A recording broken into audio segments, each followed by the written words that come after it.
আসসালামু আলাইকুম এভরিওয়ান। আশা করি আপনারা সবাই ভালো আছেন। আলহামদুলিল্লাহ, আল্লাহর রহমতে আমিও ভালো আছি। চলে আসছি নতুন আরেকটি ভিডিও নিয়ে। তো ওদিন গিয়েছিলাম শহরে কিছু কেনাকাটা করতে যাব, সেই জন্য আসলে আমরা একটু সিটির বাইরে থাকি, যার কারণে যে কোনো কিছু কেনাকাটা করতে হলে সিটি সেন্টারে যাওয়া লাগে। তো সেই জন্য চলে আসলাম সিটি সেন্টারে ঘুরতে।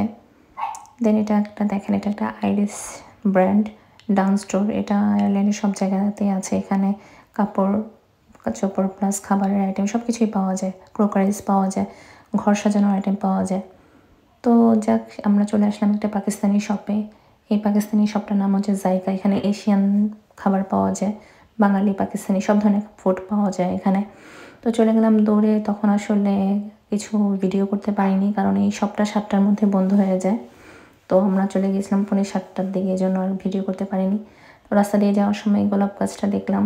গোলাপ গাছ আসলে এখানে এমনিতেই অটোমেটিক এত ফুল ফুটে থাকে কোনো যত্ন ছাড়াই।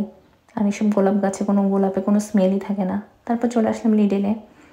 তো লিডেলে চলে আসলাম। এখানে আসলে তেমন কিছু ছিল না কেনাকাটা করার, তারপরও ভালোই লাগে। আসলে প্রত্যেকটা মেয়েদেরই আসলে মার্কেট ঘুরতে ভালো লাগে। তো চলে আসলাম মার্কেটে। ভাবলাম যে কফির সাথে কিছু খাবার নিয়ে নিই, লাইক ক্রোসেন্ট, ডোনাটস। তো এগুলো নিয়ে নিলাম, ভাবলাম কফির সাথে খেয়ে ফেলবো সেজন্য। প্লাস এই বান নিয়ে নিলাম, কিছু এখানে পান আছে সেগুলো নিলাম। এগুলো আমরা রাতের ডিনার হিসেবে খাই। আমরা রাতে ভারী আইটেম খাইতে পারি না। দেখা যায় যে স্ন্যাক্স আইটেম দিয়ে রাতে আমাদের পেট ভরে যায়। তো এই যে ডোনাটস নিয়ে নিলাম, বান নিয়ে নিলাম, ক্রোসেন্ট নিয়ে নিলাম। তারপর একটা সস আছে, এই সসটা দিয়ে আসলে পাস্তা, নুডলস, পুরি, সিঙ্গারা এগুলো খেতে অনেক মজা লাগে, চিলি সসটা। তো এই চিলি সসটা নিয়ে নিলাম। এটা একমাত্র লিডেলেই পাওয়া যায়। অন্যান্য যেমন আলদি আছে, তারপর বিভিন্ন অন্যান্য সুপার শপ আছে, এগুলোতে পাওয়া যায় না। লিডেলেই এই সসটা পাওয়া যায়। তো এই সসটা নিয়ে নিলাম।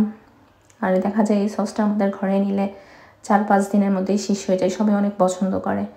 তো যাক, সব কিছু নিয়ে বিল করতে চলে আসলাম। বিল টিল করে তারপর রাস্তায় দেখলাম এই গাছটা দেখে মনে হচ্ছে আম গাছে যেমন মুকুল ধরে থাকে ঠিক সেরকম লাগছে। তো আজকের ভিডিওটা এই পর্যন্ত। চলে আসলাম বাসায়। আশা করি আপনাদের আমার ভিডিও ভালো লাগে। দেখার জন্য ধন্যবাদ।